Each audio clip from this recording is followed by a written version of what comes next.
Sharma doesn't need to hop the pond for her bangers and mash. Her South Philly pick has everything you'll need for a right proper nosh. This is Stargazy in South Philly.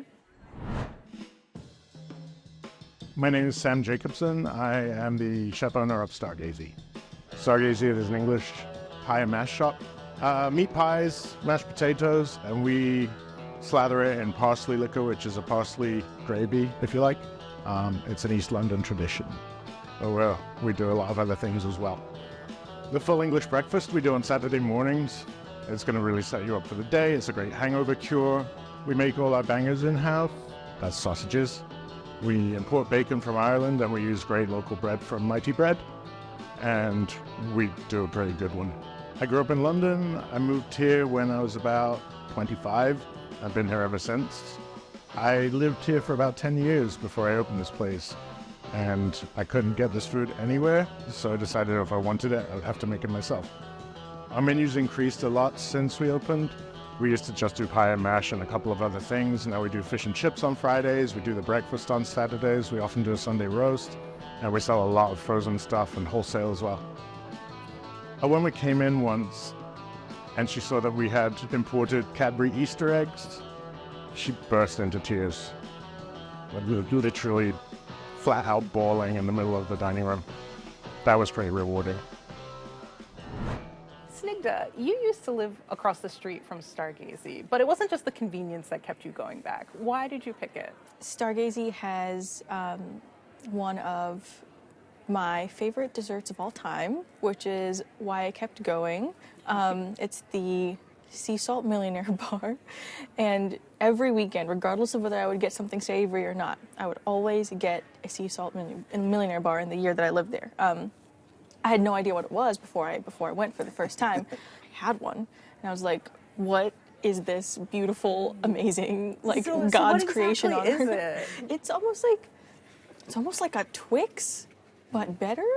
So there's like this shortbread crust, almost like a piece of shortbread, and then a thick layer of caramel that does not move, like just the most stable, beautiful caramel smoothie you've ever seen in your life, and then chocolate, like another cold, like it's a cold dessert, chocolate on top with flaky sea salt, which is the real kicker. It just really sets everything off so beautifully. It's just a great place to go for like whether you want like a nice, solid, formal sit-down breakfast or lunch, or whether you just want something quick to go while you're like walking up and down just the beautiful avenue that's Pasties. It's just fantastic. And I was born in Liverpool, in the UK, so it was fun. It's a fun little connection that I have. Yeah, that's nice. So it was really unique. It was a really unique thing to find. And this time you kicked off your meal with the pretty Augie? Correct. Yes. So they've got a variety of Cornish pasties there, all filled with something savory, the standard cheese and onion or like a potato. Somewhat recently, they've started doing the pretty Augie, which is a really, really unique set of flavors.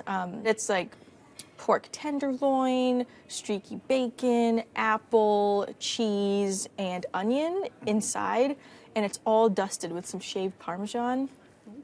It's just fantastic, and it's like huge. It's like this big, and it's huge. I got it as well. Yeah. I was like, whoa, this is a lot. It's so good. Well, that was like pork on pork on pork. Yeah. Right. It was worth it though, because it was one of those things where it doesn't feel too heavy because of the apples and the onions that are in there.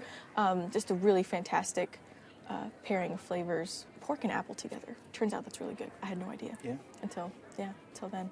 What were your thoughts on the pretty Augie? I really enjoyed it. I probably shouldn't have also ordered another pasty as well. I probably could have just eaten the pretty Augie, but I honoring Philadelphia, had to get the cheesesteak pasty, which I went for, which was delicious, and I finished that first. And then I got halfway through the pretty Augie, and I was like, I might need a nap. I need to go lay down.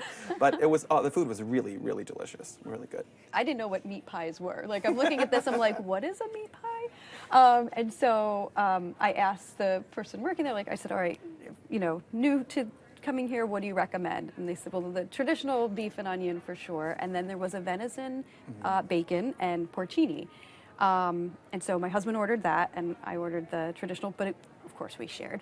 And both were just amazing. And the venison in particular, venison's, I think, one of those things that is tough to prepare. It can be really gamey. However they prepared this, you know, whatever their process was, it was great. You said that they had heaping helpings of mashed potatoes? Yes, these mashed potatoes were so good. My gosh.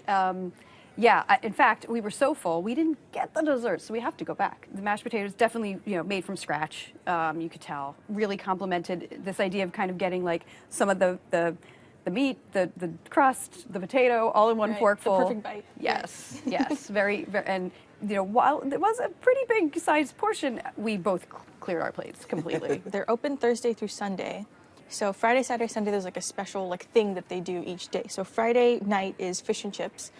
Saturday morning, where I went, was full English breakfast, and Sunday is like a Sunday dinner, like a roast meat with Yorkshire pudding. I went with a friend of mine, so we got a full English, very traditional. It's got everything that you could think of on it. It's got big hunk of toast, 2 eggs, like a fried tomato, sausage, again, huge chunks of like that special like bacon, beans on toast, which can be controversial, but I love it. I love it. So thank you, Britain, for that one. I have never had a traditional English breakfast in England, but I'm pretty sure this is like This is as close as this it is as gets. close as it gets. Yeah. So yeah, that was great. Chris, what did you think of the decor?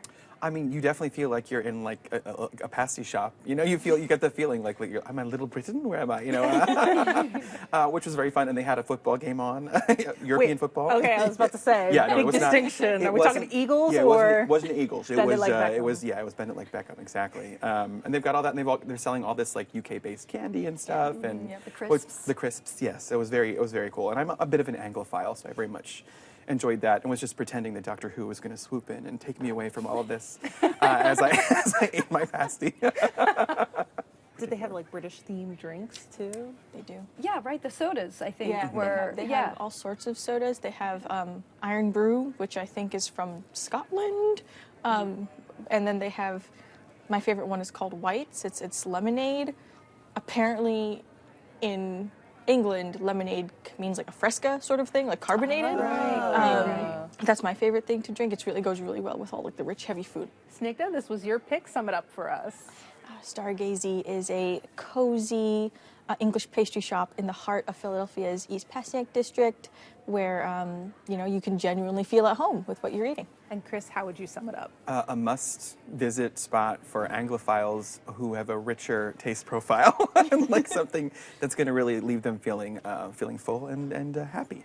And Stephanie, bring it on home. I'd say Stargazy is a cozy, family-friendly spot that offers traditional British fare that is quick, but you don't feel rushed. Pick up some pies and pasties for yourself at Stargazy, located at 1838 East Passyunk Avenue in South Philly. 215-309-2761. Reservations are not accepted, and the average tab per person without drinks is $15.